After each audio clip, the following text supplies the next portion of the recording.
Hello, नमस्कार दोस्तों। मैं जे.आर. चौधरी स्वागत करता हूं आपका आपके अपने YouTube channel one plus classes पर। तो आज हम 23 जुलाई की जो द्वितीय पारी में जो पेपर हुआ था उसका सॉल्यूशन करने जा रहे हैं। उसके मैं लगभग 70 से 80% क्वेश्चन लेकर आया हूं, जहां तक मुझे मिले हैं। उन सभी के बारे में हम बात करेंगे, जानेंगे उनके सही उत्तर क्या थे। तो शुरुआत करते हैं मनोविज्ञान से। मनोविज्ञान में पहला प्रश्न है हमारा, पठन संबंधी विकार है, तो इसका राइट आंसर होगा डिसलेक्सिया। अगला प्रश्न है पुरस्कार व दंड का सिद्धांत, ये दिया था स्किनर ने। अगला उद्देश्य एनसीएफ 2005 से जो प्रश्न पूछा गया था उसका जो उद्देश्य है या उसका जो सिद्धांत है वो है शिक्षा बिना बोझ के। अगला प्रश्न टीएटी से पूछा गया था। टीएटी परीक्षण किसने दिया था? तो टीएटी हेनरी और मुर्रे ने 1935 में दिया था। आगे बात करते हैं आरटी 2009 से प्रश्न पूछा गया था कि आरटी 2009 में शामिल नहीं है। तो इसमें ये एक ऑप्शन इसका ये था कि शिक्षण के लिए न्यूनतम 60 घंटे। तो ये इसका क्वेश्चन के हिसाब से राइट आंसर होने वाला है, जो कि असत्य पूछा गया था। हमें पता है शिक्षण के लिए न्यूनतम 45 घंटों का प्रावधान है।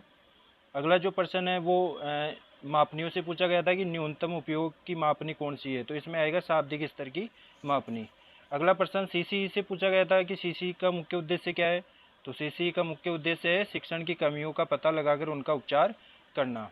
अगला जो सिद्धांत था वो था भाषा विकास का सिद्धांत। तो हमें पता है भाषा विकास का सिद्धांत नोम चोम्स्की का है। उससे अगला प्रश्न था कि रचनात्मकता का संबंध किससे है। तो रचनात्मकता का संबंध अपसारी चिंतन से होता है। अगला प्रश्न था मानचित्र निरूपण। मानचित्र निरूपण किसका है? जोसेफ डी नोवाक का।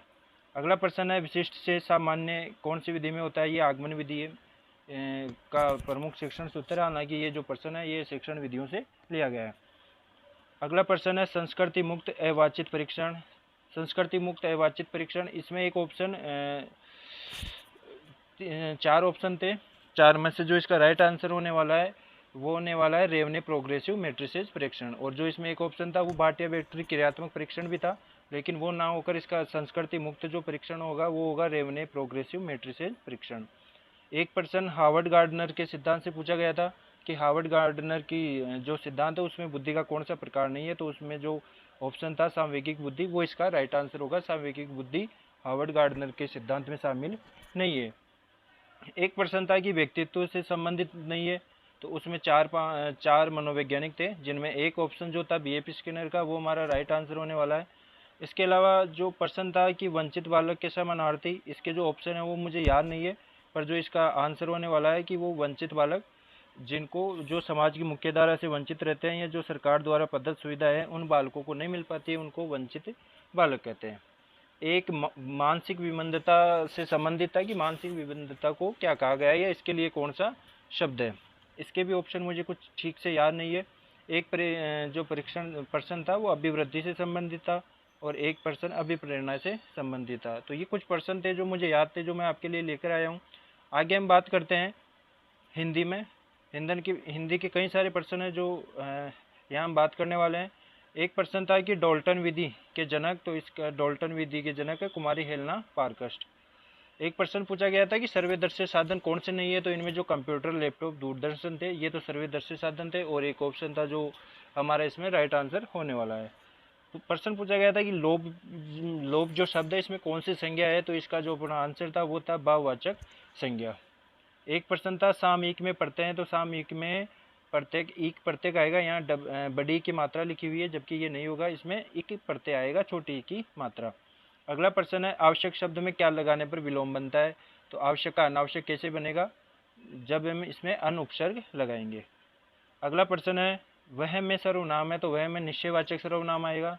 एक प्रश्न था निहितार्थ में संधि है। तो निहित प्लस अर्थ, इसका संधि विच्छेद होगा। तो इसमें जो इसका जो ए और इसका ए मिलकर आ हो जाएगा, तो ये हो गई दीर्घ संधि का उदाहरण हो गया। एक प्रश्न था वाक्य के अंग थे। वाक्य के अंग दो होते हैं, एक तो उद्देश्य और एक विधेय। एक मुहावरा था टोपी उछालना। तो टोपी उछालना मुहावरे का अर्थ होता है अपमानित करना। आगे प्रश्न है हमारे वाक्य के अंग, ये अपन बात कर चुके हैं।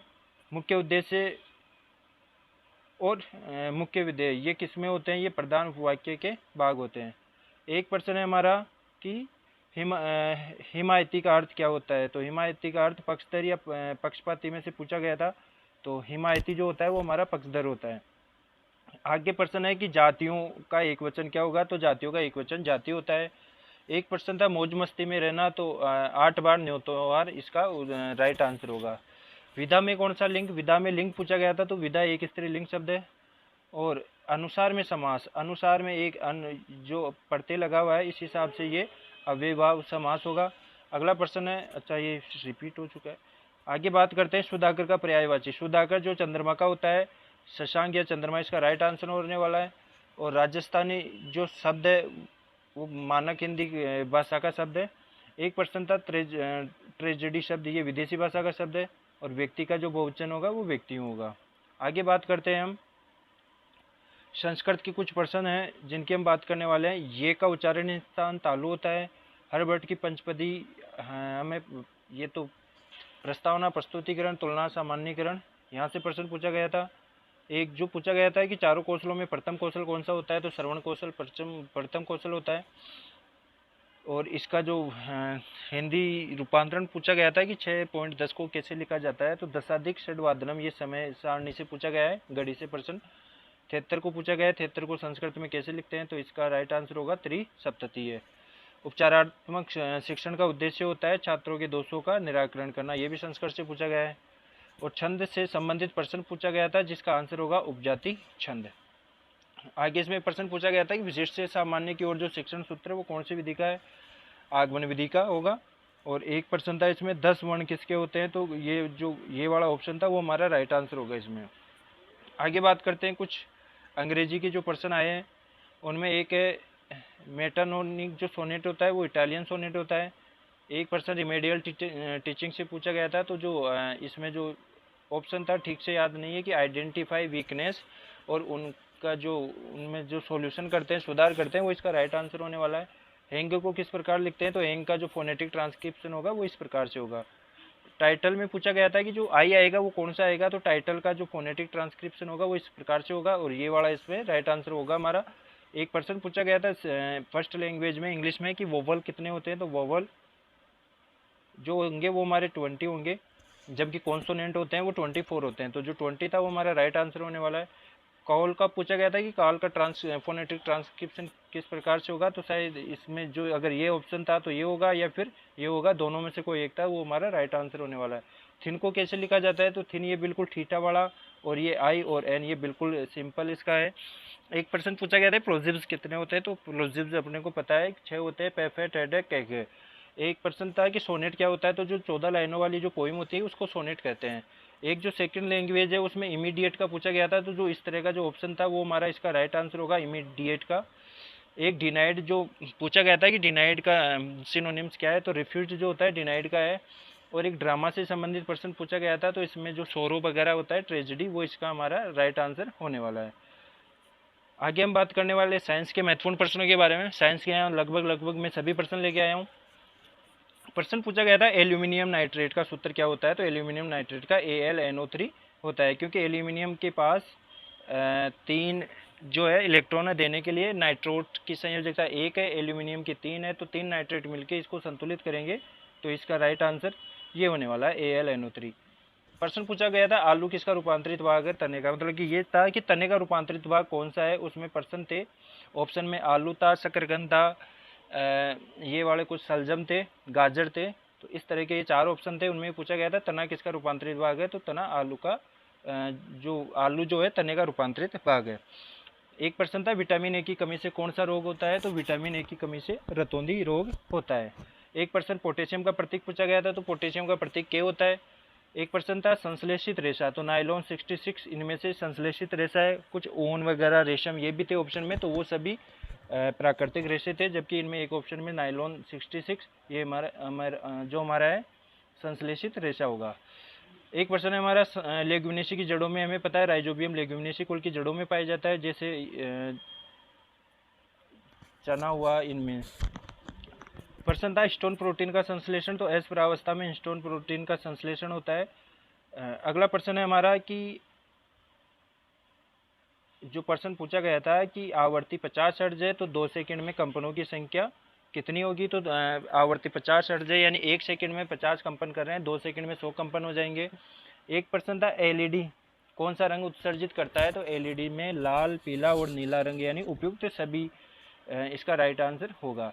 सौर परिवार का सदस्य नहीं है। सौर परिवार का सदस्य जो उल्का होगी वो हमारा राइट आंसर होगा, क्योंकि एनसीईआरटी की किताब में जो बाकी धूमकेतु, क्षुद्र ग्रह, उपग्रह ये दिए हुए हैं, तो ये हमारे ऑप्शन मतलब सौर परिवार के सदस्य हैं, जबकि जो उल्का है वो एनसीईआरटी में इसको सौर परिवार का सदस्य नहीं माना गया है।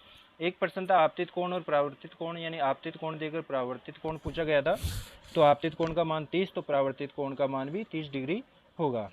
एक प्रश्न था प्रदूषक नहीं है, उसमें 3-4 गैसें थी, तो वायु प्रदूषक के बारे में पूछा गया था। तो जो ऑक्सीजन है वो हमारा वायु प्रदूषक नहीं होगा। एक प्रश्न था कि खरीफ की फसल नहीं है, उसमें कई 3 ऑप्शन थे, वो तो खरीफ के थे, और जो मटर था वो रबी की फसल है। तो इसका राइट आंसर हमारा क्या होगा, ये मटर होने वाला है। एक प्रश्न था सरल उत्तर कौन से हैं, उसमें जाइलम था, फ्लोएम था, और एक ये था स्क्लेरेंकाइमा, और एक था उपयुक्त में से कोई नहीं। तो ये हमारा सरल उत्तक होने वाला है, जबकि अपने को पता है कि जाइलम और फ्लोएम जटिल उत्तक होते हैं। गर्भावस्था में प्रसव के बारे में प्रश्न पूछा गया था, कौन सा हार्मोन गर्भावस्था को या प्रसव को बनाए रखता है, तो वहाँ जो अपना आंसर होगा वो प्रोजेस्टेरोन होगा। एक था कि संश्लेषित सूचक कौन सा है, वहाँ पर हल्दी कुछ ऐसे 4 ऑप्शन थे, उनमें से एक जो फिनोलेप्टिन है वो हमारा संश्लेषित सूचक होगा, बाकी के जो थे तीनों वो कृत्रिम सूचक थे। प्रश्न पूछा गया था परिवार नियोजन कार्यक्रम कब से शुरू हुआ, तो 1951 से परिवार नियोजन कार्यक्रम शुरू हुआ है। एक प्रश्न ग्रीन हाउस गैसों से संबंधित था, तो जो CO2 N2 है वो हमारा राइट आंसर होगा इसमें। एक प्रश्न था पृथक्करण की निष्पादन विधि कौन सी है, तो पृथक्करण की निष्पादन विधि यानी अन्न के कण और जो भूसा होता है उसको कौन सी विधि से पृथक किया जाता है, तो जो निष्पादन विधि होती है उसको जो अन्न के कण और जो भूसा होता है उसको उनको निष्पादन विधि या जिसको फटकारना विधि भी कहते हैं के द्वारा विनोविंग मेथड जिसको अंग्रेजी में कहा जाता है उससे अलग किया जाता है। एक प्रश्न था कि अर्धवर्त की दूरी तय करने में, यानी अर्धवर्त की दूरी तय करने में कोई कण अर्धवर्त पर चला तो उसकी तय की गई दूरी कितनी होगी और विस्थापन कितना होगा, तो जो ये अर्धवर्त पर चला तो ये दूरी हो गई पाई आर, और विस्थापन ये वाला विस्थापन हो गया, तो विस्थापन हो गया इसका आर। एक प्रश्न है हमारा इसमें घटते क्रम में घर्षण बल को अपने को दिखाना था, तो घटते क्रम में घर्षण बल जो होगा वो स्थैतिक घर्षण बल सबसे ज़्यादा होता है, इसका मान सर्पी घर्षण का मान उससे कम होता है, और जो सबसे कम होता है लोटनिंग जो रोलिंग होता है वो सबसे कम होगा। तो ये स्टैटिक और उससे कम होगा ये सर्पी, और जो सबसे कम होगा वो होगा लोटनिंग, यानी स्टैटिक स्लाइडिंग और रोलिंग वाला। एक प्रश्न था कि जो आइसक्रीम है ठंडी आइसक्रीम है उसमें एक लकड़ी की चम्मच रखी जाती है, तो उसमें उष्मा का स्थानांतरण कौन सी विधि के द्वारा होगा, तो उसमें 3 ऑप्शन तो कुछ ऐसे थे विधियों का नाम देकर कि वो ठंडी हो जाएगी लकड़ी, जबकि अपने को पता है कि लकड़ी उष्मा की कुचालक है तो लकड़ी ठंडी नहीं होगी। तो इसका जो राइट आंसर होगा वो इनमें ये होगा कि उष्मा का स्थानांतरण नहीं होगा। करके सीखना कौन सी विधि में होगा, तो प्रयोगशाला विधि में करके सीखना होगा। 1% प्लूटिसी रोग से होगा, उसके ऑप्शन कुछ मुझे याद नहीं है। एक प्रश्न पूछा गया था कि मानव में त्वचा जो होती है ना वो तेलीय ग्रंथि, कौन सी तेलीय ग्रंथियाँ, जो तेलीय ग्रंथियाँ होती है वो क्या होती है। एक पूछा गया था भारत के पवित्र उपवन कौन से हैं, उसमें 3 ऑप्शन थे, केरल का था, अरावली का था, यानी महाराष्ट्र में। तो इसमें उपयुक्त सभी जो थे वो अपना राइट आंसर होने वाला है। आगे बात करते हैं मैथ्स के। तो मैथ्स में एक प्रश्न था कि x - 1/x बराबर 8 है, तो x square plus 1/x square का मान कितना होगा, तो ये 66 अपना राइट आंसर होगा। एक प्रश्न था हमारा पंचभुज के अंतःकोणों का योग, तो अपने को पता है कि n - 2 × 180 जो फॉर्मूला लगाएंगे वहाँ पर पंचभुज में n का मान 5 रखेंगे, तो अपना आंसर कितना आएगा 540। एक बिल्कुल आसान प्रश्न कि समकोण त्रिभुज में सबसे बड़ी भुजा अपने को पता है कर्ण होती है। एक प्रश्न ये पूछा गया था कि किसी जो थैली है उसमें 20 रुपये के, 10 रुपये के और 5 रुपये के सिक्के रखे हुए हैं जिनका अनुपात 3:4:5 है, तो 5 रुपये के सिक्कों की संख्या, तो जो 40 सिक्के हैं वो 40 सिक्के उसमें 5 रुपये के होंगे, तो जो 40 होगा वो अपना राइट आंसर होगा। एक प्रश्न ये गुणनखंड वाला था जिसको a² - b² के ऑप्शन से सरल करेंगे तो ये वाला हमारा उत्तर होगा। एक प्रश्न था कि 1/4 वर्ष में कोई जो धन है उसका ब्याज कोई धन अपने का 41/40वां भाग 41/40 हो जाता है, तो वहाँ रेट कितनी होगी, तो वहाँ रेट जो होगी वो 10% होगी। एक प्रश्न था चक्रवर्ती ब्याज से पूछा गया है कि मूलधन 2000 है और उसका जो ब्याज सहित राशि 2420 होगी, आर का मान 10 है, तो समय कितना होगा, तो इसको सरल करेंगे तो समय 2 वर्ष आएगा। अगला प्रश्न था कि 180 को किससे गुणा किया जाए कि वो पूर्णगण संख्या बन जाए, और जिससे गुणा कर रहे हैं उसके अंकों का योग, तो उसके अंकों का योग 6 होगा, तो इसका राइट आंसर 6 होगा। एक प्रश्न पासे से पूछा गया था कि पासे को उछालने पर प्राप्त 7 का अंक आने की प्रायिकता। तो अपने को पता है कि पासे में 1 से लेकर 6 तक अंक होते हैं, 7वां अंक होता नहीं, तो वहाँ पर जो होने वाला है अपना मतलब कि 7 आने की प्रायिकता क्या होगी, 0। अगला ये कुछ इस तरह से प्रश्न था कि एक वृत्त की त्रिज्या 6 सेंटीमीटर है, इसके केंद्र से 10 सेंटीमीटर की दूरी पर बिंदु P स्थित है, P से इस पर एक स्पर्श रेखा खींची जाती है, तो इसकी लंबाई कितनी होगी। अपने को पता है कि यहाँ पर एक समकोण त्रिभुज बन रहा है और समकोण त्रिभुज में यहाँ 90 डिग्री बनता है स्पर्श रेखा और त्रिज्या के बीच में, जिसके सामने वाली भुजा 10 है, तो स्पर्श रेखा की लंबाई पाइथागोरस प्रमेय से 8 सेंटीमीटर हो जाएगी। एक परिभाषा से प्रश्न पूछा गया था कि कौन जिसने ईश्वर ने संपूर्ण सभ्यता और विश्व को जो उसका वर्णन किया है, तो वो परिभाषा होगी गैलीलियो की गणित के बारे में। एक प्रश्न था, दो संख्याओं का योग 22 है, उनके वर्गों का योग 404 है, तो उनका गुणा कितना होगा। तो यहाँ पर अपन a प्लस बी का होल स्क्वायर करेंगे तो उससे इसका मान आ जाएगा ए बी गुणा का, वो होगा 40। एक बिल्कुल सा आसान प्रश्न की मूल बिंदु के निर्देशांक कितने होते हैं, तो मूल बिंदु के निर्देशांक होंगे 0 0। एक ये इस तरह का प्रश्न पूछा गया था घातांक से, जिसमें इसको सरल करेंगे तो x का मान 5 आ जाएगा। एक ये सम चतुर्भुज से प्रश्न समांतर चतुर्भुज से प्रश्न पूछा गया था कि पी क्यू समांतर क्यू आर होगा या पी एस समांतर क्यू आर था, तो यहाँ पर कोण पी का मान कितना होगा। तो हमें पता है कि आमने सामने वाले कोण बराबर होंगे, और जब यहाँ से x का मान निकालेंगे तीनों को जोड़ के 180 के बराबर रखेंगे तो x का मान 18 आएगा। 18 को ये 5x से गुणा करेंगे तो ये 90 हो गया। r का मान 90, तो p का मान भी 90। एक प्रश्न था n प्राकृत संख्याओं का औसत होगा, तो n प्राकृत संख्याओं का योगफल निकालेंगे और उसमें n का भाग देंगे तो n से n कट जाएगा, तो n+1/2 अपना आंसर होगा।